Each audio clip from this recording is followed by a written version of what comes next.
সুপ্রিয় দর্শক, আসসালামু আলাইকুম। বরাবরের মতো আবারও চলে আসলাম আপনাদের জন্য মজার আরেকটি রেসিপি নিয়ে। আজকের পর্বে আপনাদের করে দেখাবো সহজ পদ্ধতিতে খুবই সুন্দর একটি রেসিপি।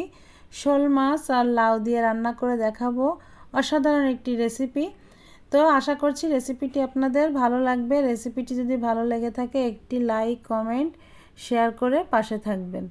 বন্ধুরা, আমি এখানে দেখুন লাউ নিয়েছি আর শোল মাছ নিয়েছি। তো আজকে কিন্তু আমি শোল মাছের একটি অসাধারণ তরকারি রান্না করে দেখাবো। এই যে হালকা গরম পড়ে গিয়েছে আর এখন কিন্তু এই গরমের সময় যে লাউটা পাওয়া যাবে, এখন কিন্তু এই লাউ তরকারিটা খাওয়া শরীরের জন্য খুবই উপকার। তো আপনারা এরকম এই সিজনে, এই মৌসুমে দেখবেন যে বেশিরভাগ সময় কিন্তু মানুষ একটু ঠান্ডা ঠান্ডা তরকারি খেতে পছন্দ করে, আর লাউটা কিন্তু ঠান্ডা তরকারি। তো এভাবে কিন্তু লাউ রান্না করে খাবেন, দেখবেন খুবই ভালো লাগবে।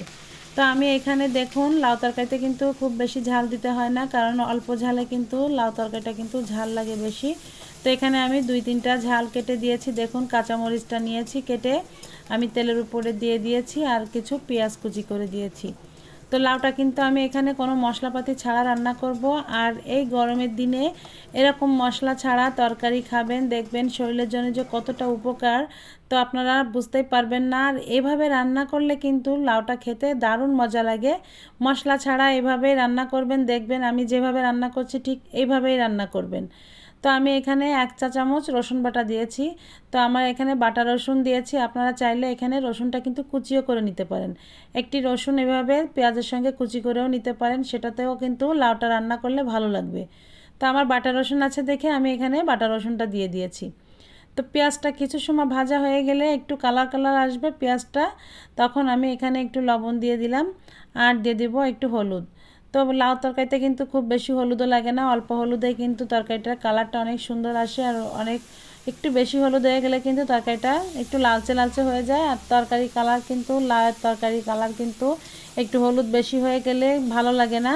তো আপনারা সেইভাবেই কিন্তু মাপ দিয়ে রান্নাটা করবেন, যে হলুদের পরিমাণটা একটু কমিয়ে দেবেন, পরে লাগলে পরে দিয়ে নেবেন। তো দেখুন আমি কিন্তু এখানে শোল মাছ নিয়েছি। তো শোল মাছটা দিয়ে কিন্তু এখন কিন্তু পেঁয়াজটার ভিতরে খুব ভালো করে এভাবে দেখুন পেঁয়াজের সঙ্গে ভালো করে কষিয়ে নেব। তো পেঁয়াজটা কিন্তু আমি যখন একটু বেশ অর্ধেকের বেশিটা ভাজা হয়ে গিয়েছে, তখন কিন্তু আমি এখানে লবণ হলুদ অ্যাড করেছি। তারপরে আমি এখানে মাছ দিয়েছি। তো মাছটাকে এভাবে দিয়ে কিন্তু একটু বেশ সময় ধরে কষিয়ে নিতে হবে। আমি 1-2 মিনিটের মতন আমি এখানে মাছটাকে কিন্তু ভালোভাবে কষিয়ে নিয়েছি। বাকি পেঁয়াজটা কিন্তু এই সঙ্গেই কিন্তু ভালোভাবে ভাজা হয়ে গিয়েছে। তো এখন আমি এখানে একটু পানি দিয়ে দেব। মাছটা কষিয়ে ওঠানোর জন্য আমি কিন্তু এখানে একটু পানি দিয়ে দেব। আর এই পানিটা যখন বলক উঠে যাবে তখন মাছটা কিন্তু আমি এখান থেকে তুলে নিব।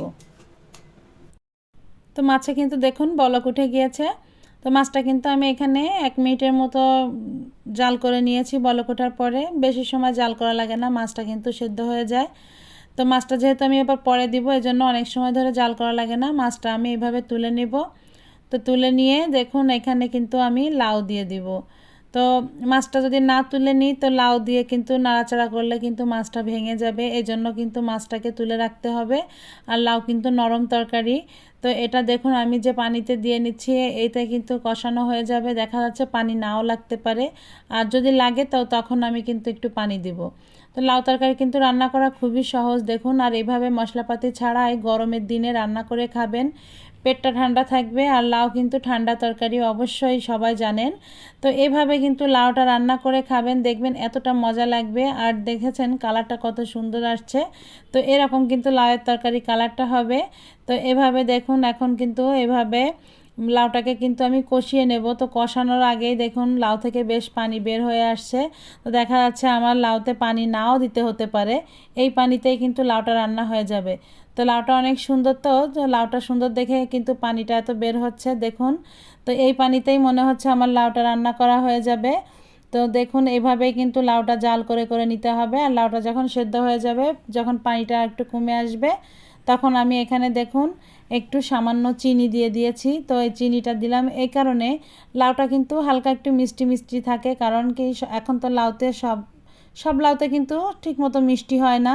তো এই লাউটা একটু মিষ্টি কম আছে, তো আমি এই জন্য সামান্য একটু মিষ্টিটা দিয়েছি, লাউটা কিন্তু খেতে ভালো লাগবে এই কারণে। তো আপনারা চাইলে স্কিপ করতে পারেন, এটা না দিলেও কোনো সমস্যা নেই।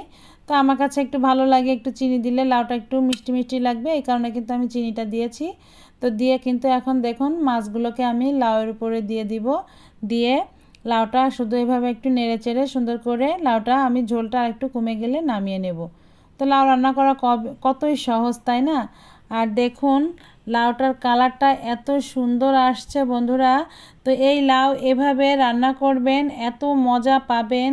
আর লাউ শোল মাছ তো কথাই নেই, শোল মাছের সঙ্গে লাউ দিয়ে কিন্তু অনেক টেস্টি একটা রেসিপি, কি বলবো, শোল মাছ দিয়ে কিন্তু লাউ দিয়ে এভাবেই ভালো লাগে। তো কে কে আমার মতো লাউ শোল মাছ পছন্দ করেন অবশ্যই কমেন্ট করবেন। তো বন্ধুরা তরকারিটা আমার হয়ে গিয়েছে, এখন কিন্তু আমি নামিয়ে নিব। তো বন্ধুরা নিয়মিত এমন দুর্দান্ত মজার রেসিপি পেতে আমার চ্যানেলটিকে সাবস্ক্রাইব করবেন, পাশে থাকা বেল আইকনটি ক্লিক করবেন যাতে আপনি আমার নতুন ভিডিওর নোটিফিকেশন পেয়ে যান। আর বন্ধুরা যারা আমার ফেসবুক পেজটি ফলো করেনি তারা অবশ্যই আমার ফেসবুক পেজটি ফলো করে দিবেন। আজ এ পর্যন্ত, আবারও দেখা হবে নতুন একটি রেসিপি নিয়ে। আল্লাহ হাফেজ।